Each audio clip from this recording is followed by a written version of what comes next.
बड'फा उपेन्द्रनाथ ब्रह्मआ दानानै गालांनाय गोजाम फरायसा आफादनि आफादगिरि नेहाथारिया गोरोन्थि मावदोंब्ला बेखौ सुद्रायनानै गोदान दानायासो गोनांथि दंमोन। गोदानै जोनोम मोननाय BoNSU आफाद दानायखौ आं मोजां मोनाखै।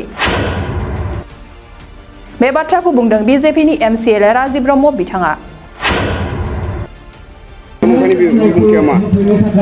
बेखौथ' आं बारा मोजां मोनाखै।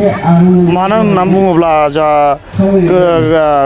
सिगांनिफ्रायनो जोंहा मानव गेदेर जोंनि सोरखारि बिफा बर'नि बिफा उपेन्द्रनाथ ब्रह्मआ जे दालांदों बे दालांनायानो जोंहा दा दिनैसिम 55 बोसोर जालांखाबायमोन। नाथाय आं सानदोंमोन आंनि बिबेगा बुंदों गोदान दाजासिनो जायनाखि दा स्टुडेन्ट अर्गेनाइजेसनाव थानाय आफादगिरि नेहाथारि बिथांमोना भुल मावदोंब्ला बेखौ सोलायनानै गोदान दानायासो दरखार दंमोन होननानै आं सानो। मोजाङै खुंदों सानथामनि हाबाफारि लानानै दा धोरोमखौ फोथांनांगौनि साथाव बिथांमोना लैहोर लैहोर फैनानै बयबो मिथिं खालामो। बिथांमोना आंखौ बेखेवगिरि हिसाबै लेंहरदों।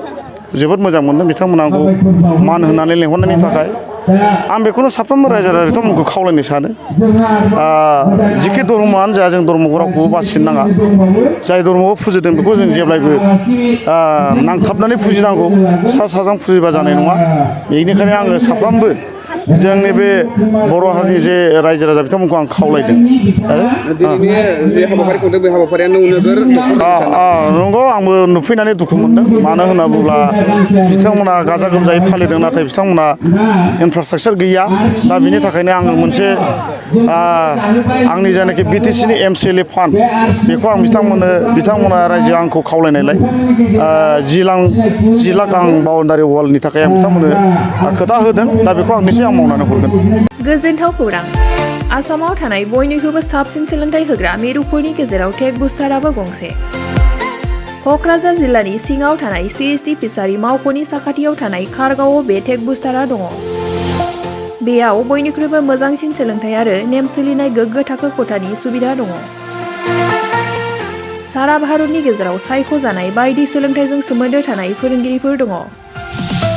टेक बुस्टाराव प्रफेशनेल जार्नालिस्ट आरो टेकनिकेल कर्सफोरखौ होनाय जायो। 24 घन्टा रैखाथिनि थाखाय मोजां सुबिदा आरो टेक बुस्टारा नोंथांमोनखौ सौहैहोगोन नोंथांनि थांखिसिम। टेक बुस्टारा नोंथांनि सिमांखौ जाफुंसारनांगौनि थाखाय गांल' नङा साहस आरो गोहोबो होगोन। सोलोंथाइ लाखांनायनि उनाव 100% प्लेसमेन्टनि खाबु दङ। सोलोंनो गोसो गुदुं बिथांमोना 9395695095 जानबुं नाम्बाराव जगाजग खालामनो हागोन। गोजोनथाव खौरां। गोसो गुदुं फरायसा एबा सुबुंफोरनि थाखाय टारगेट कचिं इनस्टिट्यूटआ बेसेन गोसा सुबिदा लानानै फैदों। जायफोर बिथांमोना banking, railway, SSC, insurance, defence, Assam police बायदि आनजादनि थाखाय साखाफारा जानो मोजां खाबु मोनाखै बैसोर बायदि फरायसा एबा सुबुंफोरनि थाखाय मोनसे मोजां खाबु सफैदों।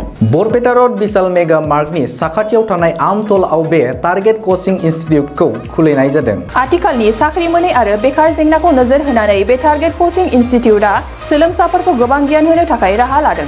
बे टारगेट कचिं इनस्टिट्यूटआव सोलोंथाइ होनो लानाय आयदाफोरा जाबाय banking, railway, SSC, insurance, defence आरो आसाम पुलिस। जायफोर सोलोंनो गोसो गुदुं बिथांमोना टारगेट कचिं इनस्टिट्यूटआव मुं थिसननो एबा गोबां मिथिनो थाखाय 8134097059 एबा 8638961177 जानबुं नाम्बाराव जगाजग खालामनो हागोन।